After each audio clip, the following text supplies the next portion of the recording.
Happy birthday, Jinjin.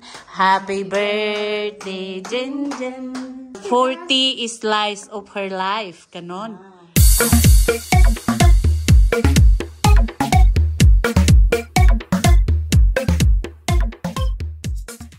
Mapagpalang araw sa ating lahat. Ngayong araw, nandito tayo sa bahay ni na Ate Rowena. Tara, sugurin natin sila kasi birthday ngayon ni Jinjen. Birthday niyan talaga kahapon. Kaso nga lang ayaw niya talagang mag-celebrate. Kaya pinuntahan na lang natin. Tingnan nga natin kung anong reaksyon niya pagbukas ng pinto.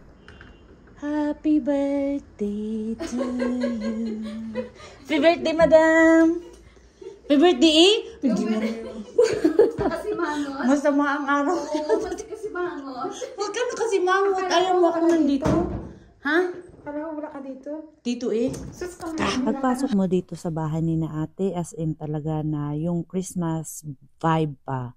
Andoon siya. Kaya inilibot ko yung camera. Sabi naman ni ate, okay lang, sige, ipakita mo. Sabi naman. Yan, Merry Christmas. Ang ganda ng mga decor ni na ate, oh. Paskong Pasko dito. Charan! Ayan, ang dami.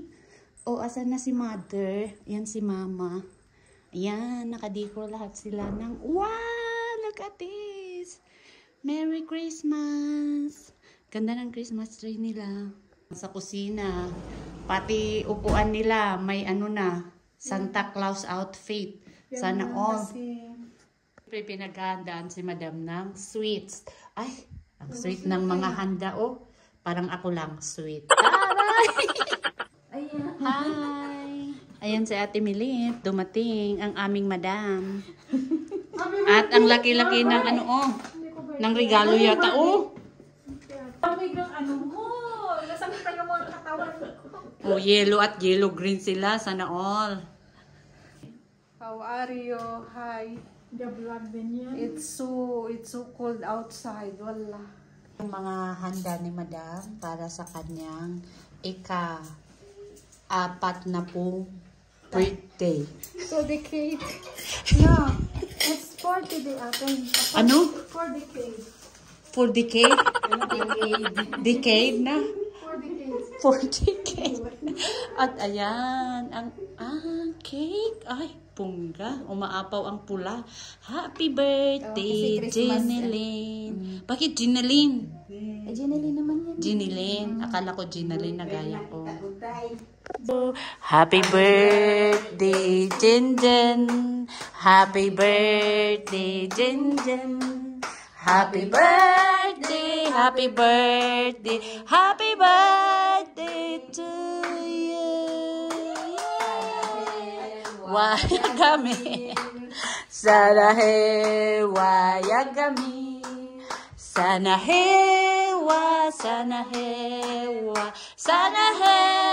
wayagami.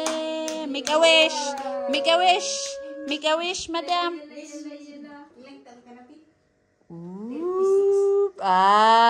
Sana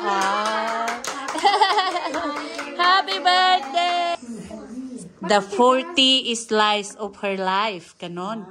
Ay. O, buhatin. Buhatin yung in-slice mo eh. Slice. Slice lahat. Ha? Matigas kaya. Wag lahat eh. Isa lang. Ba't matigas? Matigas nga. Kasi hindi no. Charan. Buhatin. Yay! Ba't naputo? Siyempre, kainan na at ito yung laman ng aming mga plato at akala nila magpipicture ako. Pero ayan yung laman ng aming plato. Hindi ko na pinakita ang aming subo. Ganun. Ito nga yung Christmas tree ni na ate pag may ilaw na. O saan ka pa? Paskong Pasko. At syempre hindi kami makatiis. Kaya selfie is the key. Marami pa yan pero hindi ko na inilagay lahat. Charot!